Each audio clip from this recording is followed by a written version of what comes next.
Ciao, sono Anna e questo è My Italian Circle. Oggi la nostra amica Genoveffa ha le idee un po' confuse, o meglio, prende fischi per fiaschi.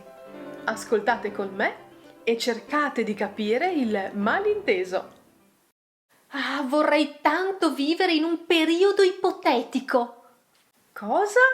Sì, in un periodo ipotetico di fantasia dove ci sono unicorni, principesse, isole con le fate, pentole piene di monete d'oro, piatti sempre pieni di cibo. Ma sì, un periodo ipotetico, un tempo che non esiste. Ah, ho capito! Vorresti vivere in un'epoca di fantasia, come nei romanzi fantasy. Ma certo, è quello che ho detto. Come no? Did you understand what happened? Genoveffa has confused the grammar term periodo, which means sentence, with periodo meaning a period of time. Let's look at the periodo ipotetico together. What is it? It's a type of conditional sentence used to talk about what happens if a certain condition is met. For example, if it rains, I won't go. Sounds complicated? It's actually very simple. Cominciamo!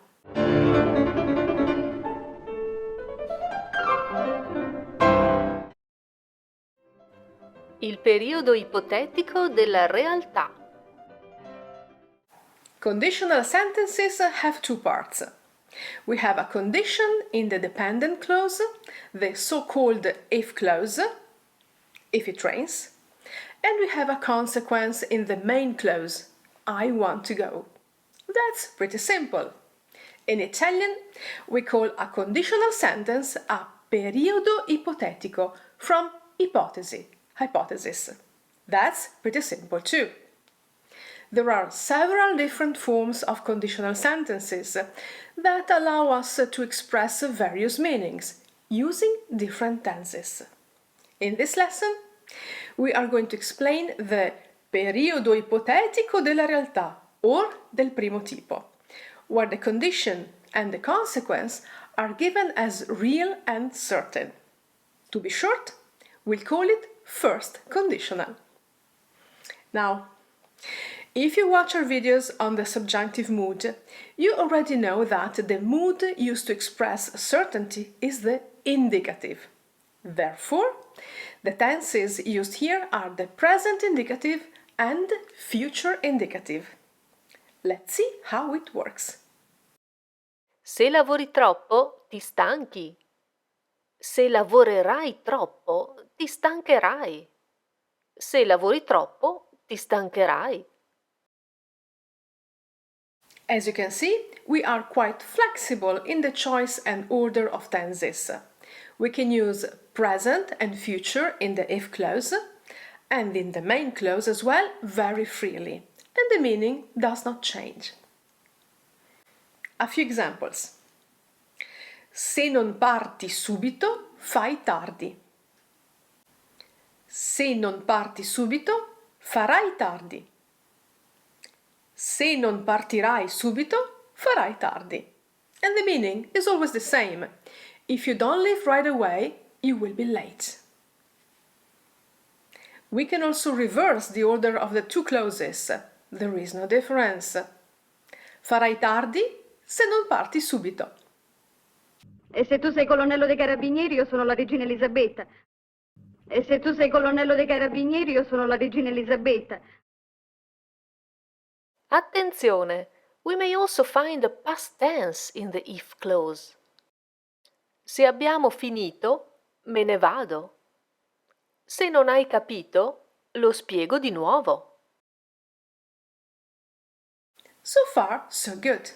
Now, let's go a step further and add that we can combine an if clause in the indicative with the main clause in the imperative, same as in English.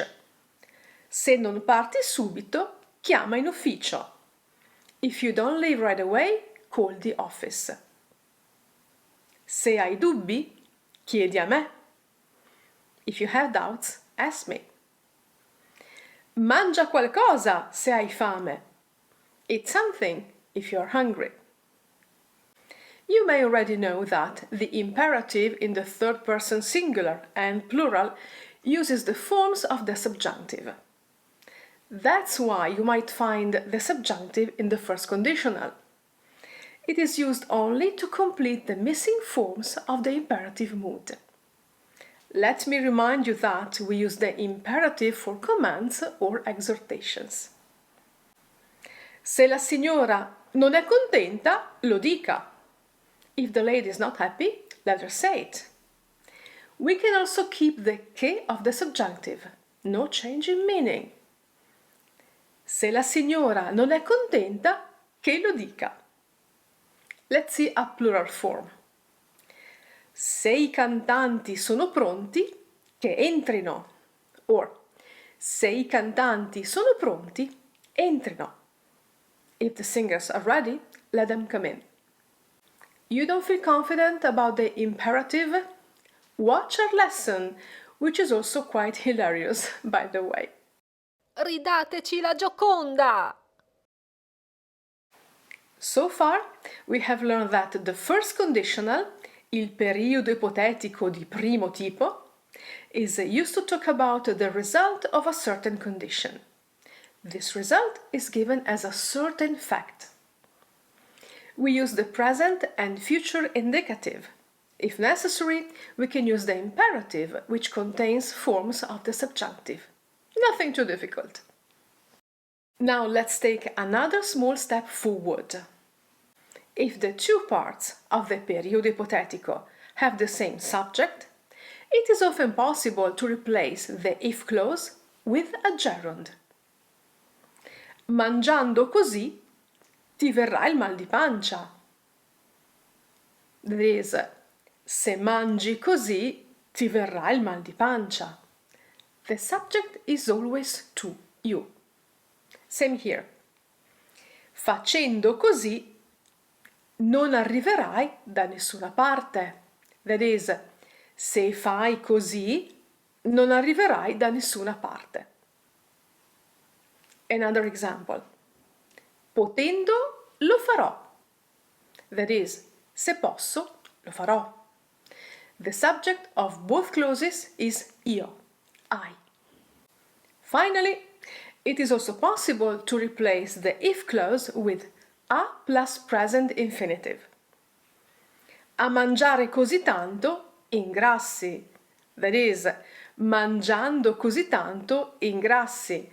That is, se mangi così tanto ingrassi. Choose the form you prefer, but remember that to use the gerund or a plus infinitive, the subject of the two clauses must be the same. As always, a good lesson is not complete without some exercises. Let's put all this into practice. Then, we'll break down the solutions together. Now we have to form real conditional sentences using the indicative present or future. For example, this becomes se andiamo a Roma, visiteremo i Musei Vaticani.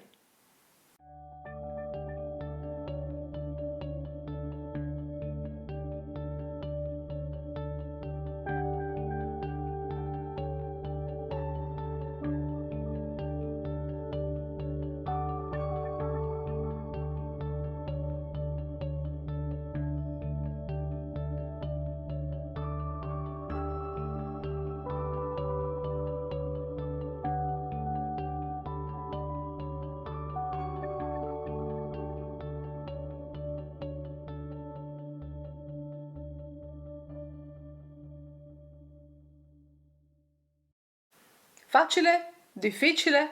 Let's see the solutions together. Se finisco presto, vado al cinema.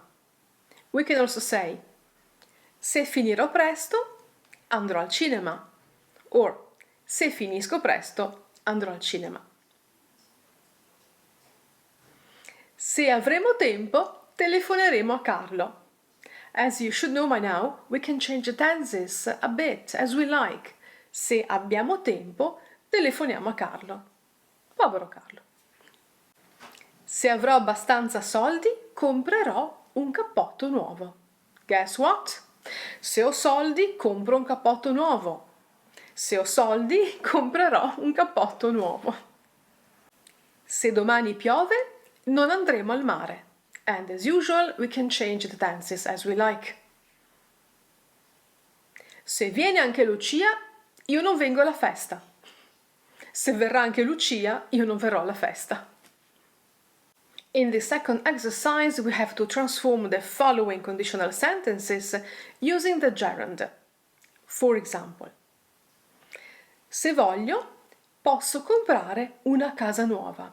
This becomes volendo, posso comprare una casa nuova.